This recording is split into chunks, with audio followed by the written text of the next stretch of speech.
Hello, everybody, and welcome to the Laughing in the Mud podcast. I'm your host, Tom Evans. Love will keep us together, or will it? Incredible song, written actually by Neil Sedaka. You couldn't put the radio on in the summer of 1975 without hearing that song. It won the Grammy for Best Song of the Year, and it was everywhere. You couldn't, like I said, you couldn't put a radio on without hearing that song. Neil Sedaka wrote it. The Captain and Tennille, they took it to number one, and it stayed at number one for weeks. A husband and wife act, the Captain and Tennille, Daryl Dragon and Toni Tennille, who, by the way, I had a major crush on Toni Tennille. Oh, so beautiful. Blonde, the big eyes. She was from the South. I read her book. She's awesome. I love Toni Tennille. She actually, a lot of people don't realize this. She sang backup for Pink Floyd on the album The Wall, which is pretty impressive for, somebody that was churning out a lot of pop songs. She actually worked with Pink Floyd, which is pretty impressive. They stayed married for a long, long, long time. And, the song was titled Love Will Keep Us Together. So I'm thinking, here's a couple, a famous couple in the entertainment industry that figured it out. They figured it out. They're still together. They're not divorced like almost everybody else. However, as time went on, and that, many, many years, and into their 70s, mind you, they get divorced. It blew my mind when I read that. I mean, how do you get divorced? The song's Love Will Keep Us Together. Now, you've all heard of couples staying together for the sake of the kids. This is an instance where the couple should have stayed together for the sake of the song. I mean, my goodness. How do you get divorced when that's your big hit? But they did, and it just goes to show you. I'll tell you what, and everybody, if you watch my first podcast, I'm divorced 3 times. So I know about the perils of marriage. I do. But when they got divorced, Toni Tennille and Daryl Dragon, my confidence in the institution of marriage plummeted down the charts. I could not believe it. But anyway, so like I said, I'm no stranger. I'm divorced 3 times. And it used to really bother me, when it first happened. Because, 2, not that uncommon. 3, it's getting a little dicey here. And it bothered me. And then my thoughts turned to probably the most famous divorced 7 times, Elizabeth Taylor. And I thought, she's lapped me once. She's lapped me plus 1. She's 7. I'm 3. And I started to think, if Elizabeth Taylor is divorced 7 times, then I bet you there's a whole lot of people out there who are in the same boat as me. So what I started doing, listening to music, Wikipedia the band, and see what they're all about. And then I would find, oh, wow, how about that? That fella's divorced 3 times. I didn't know that. And I'd watch a movie. Let me Wikipedia that guy. Oh, how about that? That dude's divorced 4 times. I did not know that. And I started to feel better. I was in good company. So what ended up happening is I started to keep a list on my phone of all these people that were divorced at least 3 times, like me. This went on for like 2-3 years, and I actually include it in my book. I have a whole list of all the people that are in the same boat as me. I ended up coming up with 212 people, famous people, rockers, musicians, athletes, movie stars, and I kept them on this list. It made me feel better because, I'm divorced 3 times, but you know what? This guy's divorced 4, 5, 6, 7 times. I never found anybody that was divorced 8 times with all my research, but I'm sure there's some 7-timer that's working very hard at it. It's funny, when I wrote the book, I had Jennifer Lopez as a 3-timer. By the time the book got out, she was a 4-timer. She's working quick. But anyway, so after a while, I started thinking, all right, I say they were in the same, we're all in the same boat. It's 212 people. I said, you know what? It's too many people for a boat. So I called it a ship, and I nicknamed it. It's my fictional divorce ship. You got to be divorced at least 3 times. But it's my fictional divorce ship, and I call it the SSD cubed. Obviously, SS is steamship. D is for divorce, and cubed is the mathematical term for 3. And on this ship, I have 3 deck. That's for the 3-timers like myself. 4 deck, 5 deck, 6 deck, and then 7 deck, where Elizabeth Taylor is. And I write about it in my book. And let me just give you an idea of some of the people that I sail with real quick. Let me see if I go. Oh, here we go. All right. Now, 3 deck is the most populated deck. There's so many people. I'm just going to go on here. John Mellencamp. I sail with him. I sail with Betty Davis, Billy Joel, Phil Collins, Tom Cruise. I sail with Terry Bradshaw, Red Fox. I sail with lawyers, F. Lee Bailey. I sail with Debbie Reynolds, Neil Simon, Willie Nelson, Demi Moore, Billy Martin from the Yankees, Angelina Jolie. Like to bump into her one of these days. I love her, but I sail with her. So there's so many people. Waylon Jennings, Sonny Bono. I can go Shelley Winters. Who else here real quick that's famous that everybody would know? So many. Lee Majors, the $6 Million Man. He's on the boat. Nick Nolte's on the boat. Burt Bacharach, Dean Martin. 4 deck, 4 people who were divorced 4 times. That would be Joe Walsh from the Eagles. He's there. Geraldo Rivera is divorced 4 times. Johnny Bench is divorced 4 times. Ivana Trump. Eddie Fisher, George Foreman, who passed away last year, God rest his soul. Liza Minnelli, Ernest Borgnine. Funny story on Ernest Borgnine real quick. Ernest Borgnine was married to Shelley Winters. No, I'm sorry. Ethel Merman. He was married to Ethel Merman, who was a great actress, and I think she was like an opera singer or something.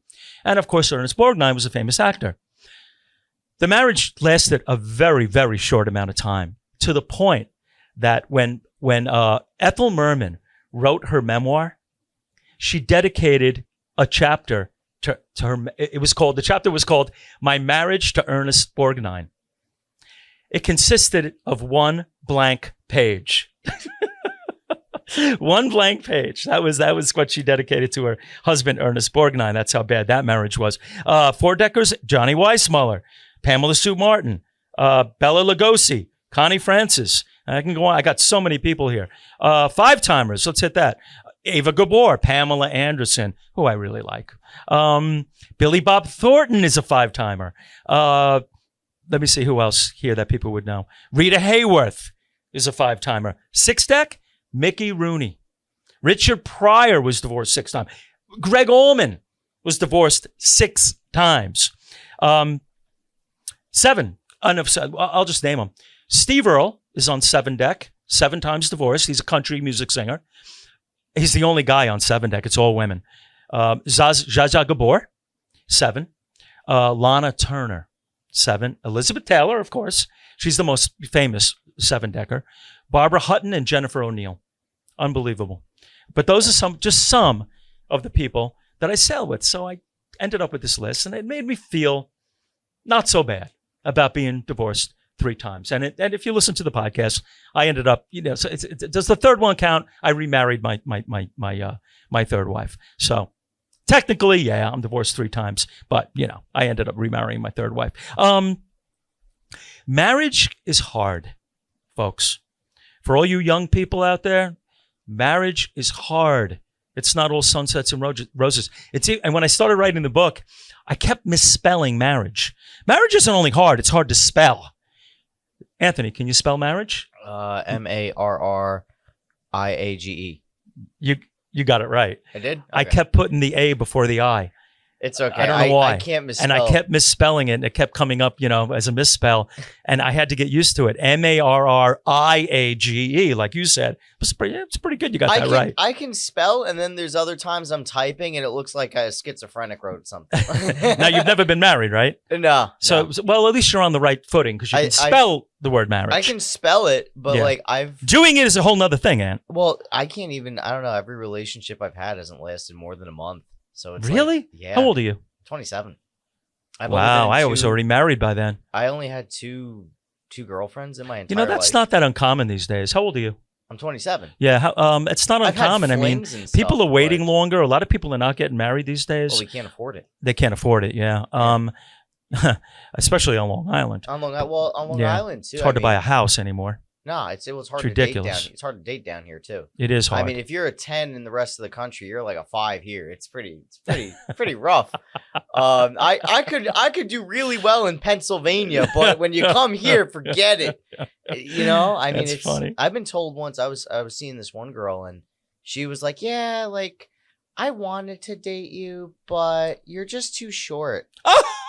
And I'm like, she's a heightist. yeah, she's a heightist. She's a heightist. I had sex with her like 5 times, Oh, baby. but I just, it was just like, really, that's it? Like, Reminds me of a joke. yeah. There's this jockey, a horse jockey. He stands like 4 feet tall. He's at a cocktail party and it's filled with models, runway models. They're all tall. And the jockey says, looks up at one of the models and says, did you ever consider, like to go out on a date sometime, And she looks down and she goes, I just don't date men that are that short. And he looks up at her and he says, well, you know what? I'm a lot taller when I stand on my wallet. Yeah, that's a Bob Safford quote, right? I don't know where the quote came from, Bob Safford. but it's funny. And when I was doing my research, I found 2 record holders online, 2 divorce record holders. This Baptist minister named Glenn Wolfe and a woman named Linda Taylor, not to be confused with our lovely Elizabeth from Seven Deck. They were married. He was married 25. This guy's a Baptist minister. He's married 25 times. She was married 23 times. Really? They actually found each other. They found each other, these 2, and they got married as a publicity stunt. Oh my god! So I mention it in my book, but I don't put them on the ship. They don't deserve, because they're a freak show. I don't include freak shows on the SSD Cube. You have to be legit. Can you afford 25? This is a joke. I mean, you're making a complete mockery out of the whole institution at that point. But how do you even have money at that point? What's that? How do you even have money at that point? 25 times? I'd be broker than broke. I don't know. I think I'd have to write letters to China to bail me out. But let me ask you this. Uh-huh. Let me ask you this. And I know a lot of the folks can relate to this. Am I the only one getting tired of going to a wedding and having to hear the following scripture at a wedding? And I'm a Christian. And I don't take scripture lightly, but I respect scripture. But our society, our culture has violated this scripture to no end. And here it is. It's from the Corinthians. It's in the Bible, and you'll hear it at weddings all the time. And I'm getting tired of hearing it because it's, like I said, it's violated so many times. Here it is. Somebody walks up to the place where you make your speech, the podium. Walks up to this podium, all dressed really nice. Walks up, turns around, opens up the page, and says, "Love is patient. Love is kind. It does not envy. It does not boast. It is not proud." You've all heard this. "It does not dishonor others. It is not self-seeking." No, not self-seeking. "It is not easily angered. It keeps no records of wrongs." Really? It keeps no records of wrongs? Are you kidding me? Of course it keeps records of wrongs. That's why wives always say, "I've had enough." You've heard your wife say it. You've heard other people say it. "I've had enough." Well, if you've had enough, then obviously they're keeping the record of the wrong. Because if they weren't keeping the record of the wrong, they wouldn't say, "I've had enough." Sometimes they say, "Enough is enough." One of my wives, I can't remember which one, said to me one time, "I've had just about enough." And I said to her, "You mean there's room for a little more?" I don't remember anything after that. It's a true story. I don't remember anything after that. But I'm sorry. And you could look at the others too. Love is kind. Well, yeah, love is kind until things go south. Yeah, but what if that Love does not boast. Men boast all the time. Men boast. I fixed that fence in the backyard. He wants to make sure his wife knows that. Yeah, but that way, when he comes home at 2:00 in the morning drunk and he slaps his wife on the butt and says, "You're next," he can, and she gets mad at him. He can say, "Well, I did fix that fence." I did fix that. Men boast. Everybody boasts. Yeah, but what if that's not actually love though, like biblical love? You know what I mean? Yeah. Like, what if it's just like modern like society taking? And then it says, you know what the last one is? What? Love never fails. What do you mean love never fails? You got a zillion rich divorce attorneys out there. Love fails all the time. All the time. Anyway. And here's another thing. You get that little, you go to a wedding and you get that little divorce. You get that little marriage laminated card, kind of like you get at a wake. They give you the little laminated card that talks about the deceased. Well, a lot of weddings, they give out the laminated card that's got a picture of the bride and groom on it. I got a whole bunch of them in a drawer at my house. You know what? For the money that I pay when I go to these weddings, I want the divorce card mailed to me. I want the laminated divorce card mailed to me at my house. And not only that, for the money that I'm paying at the wedding, I want the divorce laminated card sent to my house. And on the back of the card, I want a list of the reasons that they got divorced. I want to get that in the mail. I'm want to look at it and go, hey, honey, the Baldwins got divorced. I got the card. And she'll be like, oh, really? Oh, what happened? Well, let me look at the card. Let me look at the back of the card. Well, it looks like they put it in alphabetical order. There was boasting. There was envying. And then something about a massage parlor. And it's all over. But that's what I want. For my money, I want the divorce laminated card sent to me. And I want to know why they got divorced. I think I deserve that. Especially on these short weddings these short marriages that last less than a year, and you just spent $500 at the wedding. Maybe it's just me. If there was ever an how much? What? You got to spend how No, much? I don't usually do that. What do you pay for? What do you do for a wedding? Well, if you bring somebody, I pay. Now I remember in the days where I would pay I would pay like $200 at a wedding for me and my date or my wife or whatever at the time. But nowadays, man, it's 2026 now. If I take somebody to a wedding, I got to drop on the gift. It's got to be at least $350, $400. I'm getting them a Speedway gift card. And it depends who it is. If it's a close relative, I give more than that. Well, then you give them 2 Speedway gift cards. That's $14 a gallon you save. I'll tell you what, though. Let me tell you this. If there was ever an institution that was set up for failure, and we all know it, it's marriage. Come on. Men and women they're just not hardwired the same. They have totally different operating systems. It's like matching an Apple computer with a PC. I mean, it's amazing we get together at all. But let me tell you something. God was smart not to give men and women the same operating systems. Can you imagine if women had the same sex drive as men? If women had the same sex drive as men, nothing would have ever gotten done. There'd be no cities built. There'd be no system of mathematics. The wheel wouldn't have even been invented if that had been the case. But if we were able to put some kind of office setting together, all right, a typical office scenario would go something like this. All right, Sally, could you run down to payroll and drop off this spreadsheet? On your way back, stop at the supply closet and grab a toner. And then I'll meet you in the sex room for sex. And Sally would be like, oh, thank God. I can't wait. I was getting lightheaded. It's almost been an hour. And that's what a typical office scenario would be like. Finally, before we say goodbye, we lost an iconic rocker from the band Three Dog Night.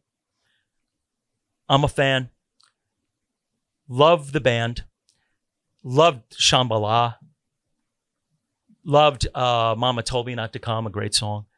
Loved Black and White was a big song in the 70s. I love that song. Of course, Joy to the World. I mean, what can you say?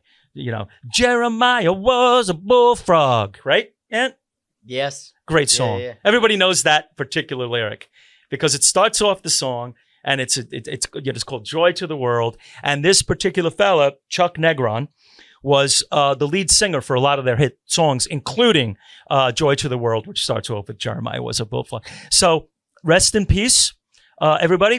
Chuck Negron, rest in peace. Three Dog Night. Don't forget to go to my website, laughinginthemud.com, if you want to drop me an email or if you want to buy my book. We hope you tune in next time for Laughing in the Mud with Tom Evans. Have a great week, everybody.